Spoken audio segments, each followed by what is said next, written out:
וזה ככה, זה הייעוד והשליחות שלי. וכיף להיות פה. וואו, זה באמת יפה. קודם כל, אני כל כך אוהבת שיש לך כזה טייטל ארוך, שגם הוא אפילו לא משקף באמת את מה שאת באמת באמת באמת עושה. אבל באמת זה לא סתם גם שאת בדיוק בפרשה הזאת, בדיוק בשבוע הזה, את בטח תספרי לנו. הנה אמרו לנו שלום, בוקר טוב לכל המצטרפות, לכל המצטרפים, ברוכות הבאות, ברוכים הבאים. כן, אז בבקשה, הבמה שלך לרשותך, יש פה אגוז קוקוס. יש פה אגוז קוקוס שאנחנו לא נתעלם ממנו. לא נתעלם ממנו, ברור שחייב אגוז קוקוס לא קלוף בכל קבלת שבת. אמא של שבת, תדעי לך, מביאה את הדברים שלה. תראי, אין לי מה לומר, תותים עם מלפפון. זה משהו שאת איתה מאוד, אז זה לא יעזור, אנחנו חייבות את זה. יש פה פירות יבשים, ט"ו בשבט וכאלה. פחמימות. שולחן ערוך. בשביל שזה יהיה כיף טעים ומחטב, והכל, וזהו. ובגלל. בבקשה, אנחנו איתך. אז אנחנו נתחיל קודם כל עם הנרות. בבקשה. עם הנרות. אז אנחנו נתחיל מנרות לפני שבת, בעצם נהוג שאנחנו מדליקות נרות. אני בחרתי להדליק לרחל אימנו. וואו. רחל אימנו זו שדואגת לכל החיילים שלנו ולכל האימהות, וגם מי שככה שקוף ולא רואים אותו, אז אני מדליקה נרות. הופה.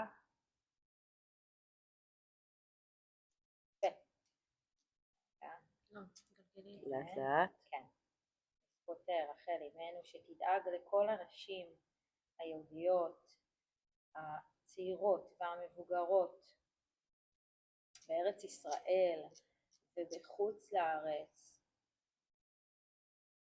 כל מי שככה יש לה את הניצוץ האלוקי, בכולנו יש. הנה האחרון, זה יעבוד, נכון? כן, את מחליטה. תחליטי עליו. תחליט עליו. רוצה להדליק לה? מלכי תעזור לי פה. מרתי תעזור לי פה. בגלל שאת מלכה זה מבלבל, את מבינה? עצמי היותך מלכה. בדיוק אמרתי שאני אוהבת את השם הזה. שאת אוהבת את השם? יפה. של מלכה תפארת? כן. נכון. אז אני מדליקה את זה באמת לרחל אימנו, שבאמת רחל אימנו אחת מהאימהות הקדושות, מלכה גדולה, רחל אימנו היקרה, שתשמור על כל הנשים באשר הם, מישהי שאני מאוד מאוד מתחברת אליה. מעניין. ודרך אגב, במוצאי שבת נוהגים להדליק נרות לצדיקים, אז היא אחת, הייצוג הנשי שאני מדליקה כל מוצאי שבת. ובאמת אנחנו יודעים מה פרשת השבוע? מה פרשת השבוע? מה פרשת השבוע? אומייגאד, זה כאילו נתפרה עבורך, אלוקים שישמור, איך זה כל פעם מחדש, זה כבר נראה מבוים, הדבר הזה. פרשת יתרו. זה החיבורים שלה, חיריטוש. וואי, תקשיבי, זה נראה לך שאני, זה קדוש ברוך הוא קובע את הלו"ז, זה פשוט אי אפשר להאמין את הדבר הזה. קדוש ברוך הוא, ממש, איזה מתוק. בכל מקום. טוב, אז באמת אנחנו בפרשת יתרו. בפרשת יתרו יש בה כל כך הרבה דברים גדולים, יש בה את העניין של מתן תורה, ויש בה את העניין שבאמת קוראים הרבה דברים ממשה רבנו, ויש את המעמד הר סיני ועשרת הדיברות והמון המון דברים מאוד מאוד חשובים. וגדולים. ואת יודעת, אני למדתי שבדיוק הנושא של עכשיו, של מתן תורה, זה ממש כמו חג שבועות קטן. כי זה ממש לבוא ולשמוע ולהיות נוכחת ורק לשמוע, באמת לקרוא את העניין הזה של עשרת הדיברות, זה ממש כמו שמיעה אלוקית, לשמוע את הקול האלוקי, מה שנקרא ממש באיזה משהו בזעיר. כאילו ללכת לבית כנסת ולהקשיב לזה. ולהקשיב לזה ממש. כאילו לעשות סדר, אוקיי. ממש לעשות סדר, חוש השמיעה הוא ממש משמעותי, ובאמת תורה, זאת אומרת, מה העניין של עשרת הדיברות, וזה באמת תורה, וזה חיבור לאלוקות, ובתורה יש אור, ובתורה יש באמת את הנושא של להתחבר לאור של בורא עולם, וזה מאוד יפה, נכון? כי יש מתן תורה, אבל לא כל מי שנמצא במתן תורה, הוא באמת מקבל את התורה. זאת אומרת, אנחנו יכולים להיות נוכחים ולשמוע ולהגיד, אוקיי, מעולה, סבבה, שמעתי את עשרת הדיברות, אבל זה עדיין לא אומר שקיבלתי על עצמי. אוקיי? אז זה מאוד מאוד מיוחד לשמוע, וזה הפוך, כי כל אחד בעצם, נכון, אנחנו בראייה שלנו, כל אחד רוצה לקבל לעצמו. נכון. נכון? כאילו, זה מה שאנחנו רוצים לקבל. אבל מה זה העניין האלוקי? העניין האלוקי זה שבעצם הוא הפוך. זה רק לתת, נכון? נתינה אינסופית. ושם אנחנו בעצם צריכים לראות איך אנחנו מתמודדים, וזה בעצם ואהבת לרעך כמוך. ואהבת לרעך כמוך. עכשיו בוא נדבר רגע על יתרו. מי היה יתרו? מה הוא בכלל עשה? למה הוא כל כך דמות כל כך חשובה? תקשיבי, זה אחד האנשים הבודדים שקוראים על שמו פרשה. ממש פרשה שלמה. נכון. ואומרים למה, מה, ואם כבר התחלנו עם העניין של חוש השמיעה, שזה אחד החושים שיש לכולנו, כל יהודי, כל בן אדם, יש לו את חוש השמיעה, ברוך השם, נכון? מישהו ככה בריא ויכול לשמוע. אז באמת אומרים על השמיעה של יתרו, וישמע יתרו, כהן מדיין, חותן משה, את כל מה שעשה אלוקים, כי הוציא השם את ישראל ממצרים. והרב שליט"א אומר דבר מדהים, תקשיבי, את חייבת לשמוע את זה, הוא אומר שנכון במוזיקה, איזה מוזיקה אנחנו אוהבים? כל אחד מוזיקה אחרת. יפה. נכון. אחד אוהב מוזיקה קצבית, נכון? אחד אוהב מוזיקה רגועה, קלאסית. בטהובן, נכון כזה. כל אחד אוהב מוזיקה אחרת. כמו בחיים, אנחנו עם אופי שונה, עם אהבות שונות. וזה אומר שיש מוזיקה בדציבלים כל כך גבוהים, שהאוזן שלנו לפעמים לא יכולה לשמוע, לא יכולה להרגיש בדציבלים. זה האוזן הרגילה. ובעצם כל העולם, כשהיה המון רעש לפני קבלת התורה, היה המון רעש. מה כולם חשבו שזה? מלחמה. או מלחמה, או איזה מבול גדול, או איזה בלגן. משהו. בלגן, נכון, בלגן גדול. עכשיו, הם כביכול התכוננו, אמרו להם תחליפו את הבגדים שלכם, תתכוננו לשמוע משהו אלוקי וזה, ועדיין הם שמעו משהו שהם חשבו שהוא חיצוני, את המבול. מה יתרו שמע? יתרו שמע אלוקות. יתרו שמע משהו אחר לגמרי, שזה מדהים לראות, כי יתרו הוא היה יהודי? לא, בכלל לא יהודי. הוא היה שייך לבני ישראל, נכון? לא היה אז יהודים, נכון? בני ישראל, עם, לא, בכלל לא היה קשור, נכון? בפני מתן תורה, הוא לא היה קשור לעם הזה, אוקיי? ומה שנותן לנו את יכולת השמיעה, זה קבלת האמונה, הקדוש ברוך הוא. בגלל זה אנחנו אומרים לקבל את התורה. לא רק מתן תורה, אלא באמת לקבל את התורה. זאת אומרת שברגע שאני מקבלת משהו, אז אני שומעת אותו יותר. זאת אומרת, אני כאילו מאפשרת לעצמי לשמוע. נגיד, רואים את זה הרבה אצל אמהות, שנגיד את רואה, יש פתאום ממש מסונכרנות, ממש, כאילו שיש בכי, אז ישר הן קמות וכאלה. ברגע שהיא מקבלת שהיא צריכה עכשיו לשמוע את זה. נכון. אז כאילו אני צריכה לקבל את הדבר, ואז אני יותר מקשיבה לו. זה מה שאת אומרת. נכון, זה מהמם. זה מדהים מה שאת אומרת, כי בעצם כשאנחנו יולדות ילד, אז משהו בשמיעה שלנו מאוד מתחדד, מסתנכרן כזה, כן. בלילה, באמצע הלילה, ואנחנו גמורות מהעייפות, איכשהו עדיין נצליח לשמוע ואופ לקום. נכון. זה לא היה ככה לפני הלידה. נכון. כן, זאת אומרת, זה משהו מאוד מאוד משתנה שם. חוש השמיעה מאוד מאוד מתחדד, וגם את זה אנחנו צריכים לזכך, כאילו ממש לזכך, ומשהו מאוד יפה ששמעתי, שמעמד הר סיני הוא נצחי. מה זה אומר? בת קול יוצאת כל יום, וקוראת לכולם לחזור בתשובה. וואו. מי שומע את זה? מי שרוצה. בדיוק. מי שרוצה, מי שהלב שלו פנוי, מישהו פנוי לקבל. אוקיי? כי באמת המתן תורה תמיד נמצא. תמיד הוא שם. אוקיי? זה ממש נאמר שכל העולם, שזה משהו מדהים, כל העולם שמעו וידעו על קריאת ים סוף אגב. איך? כי נגיד מאיזשהו עם כלשהו והייתי מחזיקה צלוחית של מים, מה קרה בקריאת ים סוף למים? וואו. נחתכו, וגם בצלוחית מים המים התפצלו. זאת אומרת, קרה משהו מעל הטבע לכל האנשים בעולם, כל האומות, אף אחד לא יוכל להתכחש לדבר הזה. אבל העניין הוא שלא רצו לקבל. כן. לא רצו לקבל. זה מה זה המחילתא אומר. כולם שמעו, ומי היחיד שבא? יתרו. יתרו. הוא היחיד שבא. זאת אומרת, אני יכולה לשמוע, כולם יכולים לשמוע, אבל ייכנס מאוזן אחת, ומאיפה יצא? מהאוזן השנייה, נכון, מהאוזן השנייה. אבל בעצם פה יתרו הוא שמע. מה זה אומר שמע?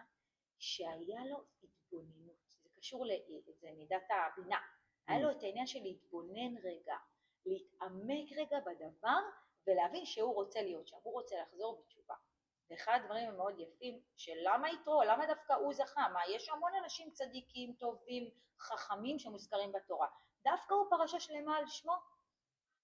אז אומרים שאחד, הרי יש לנו י' ק' ו' ק', נכון? את האותיות האלה, ואברהם היה אברהם והוא קיבל אות אחת של ה', ושרה הייתה קרויה שרי והיא קיבלה גם ה', ויהושע היה נקרא הושע והוא קיבל את האות י'. אז אנחנו לא אומרים את השם של השם, אבל במקום י' ק' ו' ק' במקום ק' זה האות ה', נכון? אז היחיד שקיבל את הו' זה יתרו. מתי הוא קיבל את האות ו'? הוא קיבל את האות, קראו לו יתר, לפני שהוא חזר בתשובה, ואחרי שהוא חזר בתשובה קראו לו יתרו. אוקיי? לא רק בזכות זה שהוא חזר בתשובה, אנחנו עוד רגע ניגע בדבר הזה. איזה יופי, וזה ו' זה כאילו ממש כמו חיבור, כמו גשר. כמו גשר. ממש, הוא כאילו הצליח לגשר יפה. וזה באמת גשר, למה? כי הקדוש ברוך הוא אומר, התורה שייכת לי. התורה שייכת לי, לקדוש ברוך הוא, לבורא עולם. מתי היא שייכת לנו? כשאנחנו הופכים אותה ומתנהלים איתה ביום יום שלנו. ואז היא נקראת תורתו. ומוסיפים את הו'. זה לא תורה של הקדוש ברוך הוא. זה כבר נהפך להיות שלנו, זה משהו שמשוייך לנו. אז אפרופו עם הגשר שאמרת בעבר. זה משהו מאוד יפה. ובאמת בוא נדבר רגע מי היה יתרו. מי היה יתרו?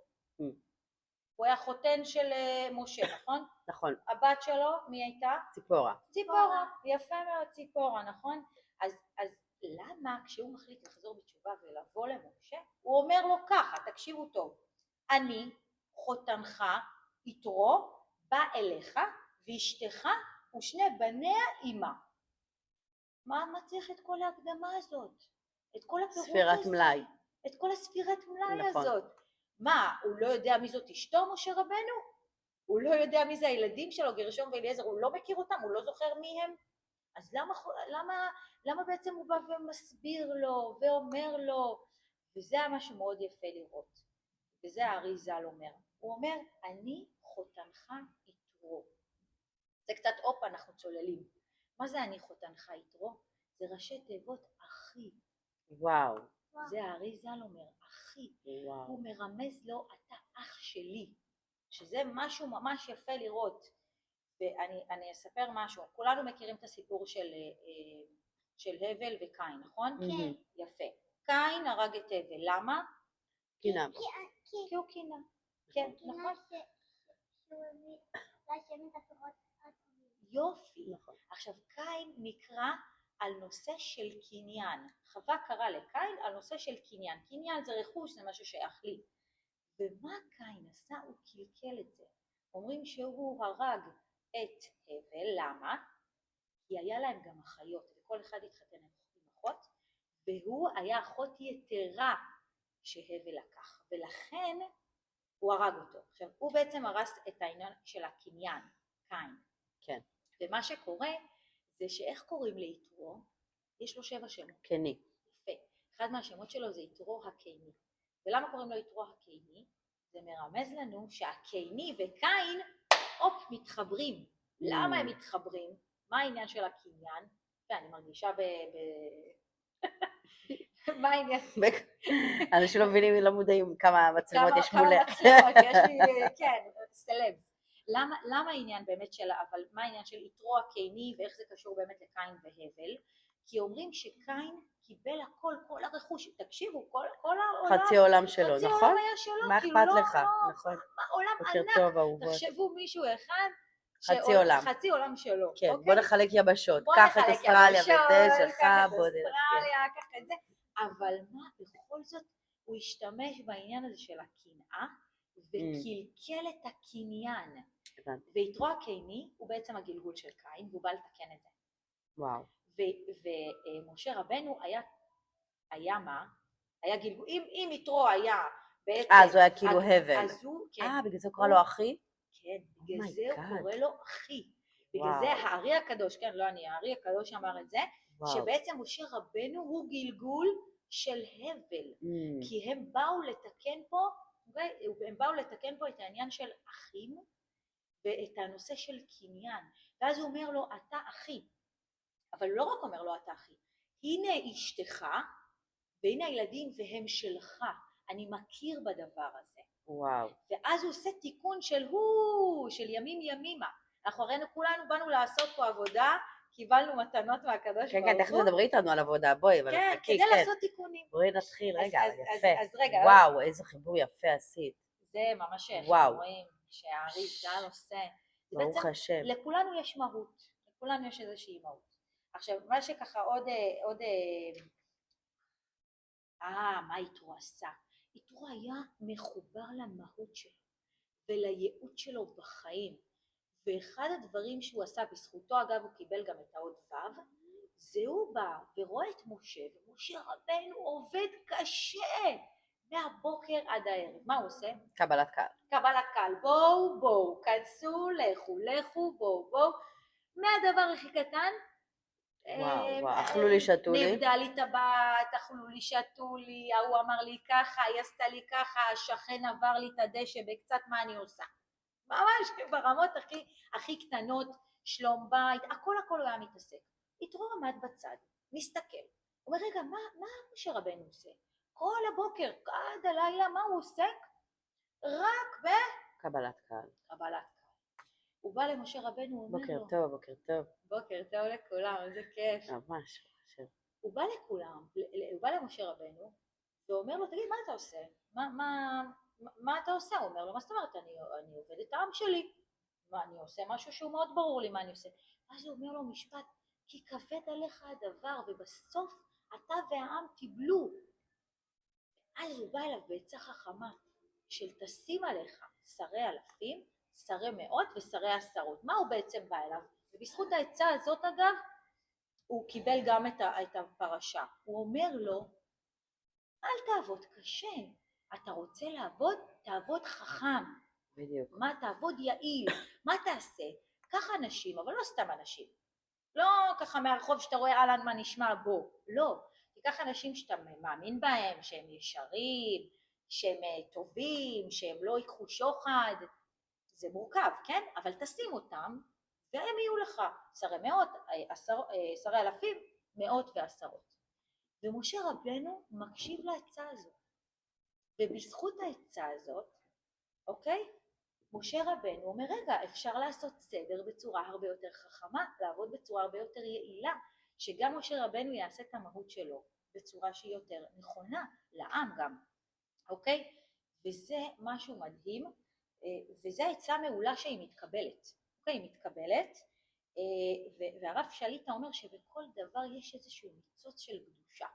יש יתרו בא, חוזר בתשובה, מביא את הניצוץ, מביא עצה טובה, איזשהו סדר קהילתי חברתי חדש, ובזכות זה הוא באמת מתקבל. תקשיבו, מדובר על מישהו שלא היה במעמד פשוט, מישהו שהיה כהן מדיין, היה לו רכוש, נשים, גמלים, כבוד. כבוד, כסף, כל מה שהוא היה צריך, והוא בא ואמר, ראיתי אמת, ואם ראיתי אמת אני לא יכול להתכחש, והוא עזב הכל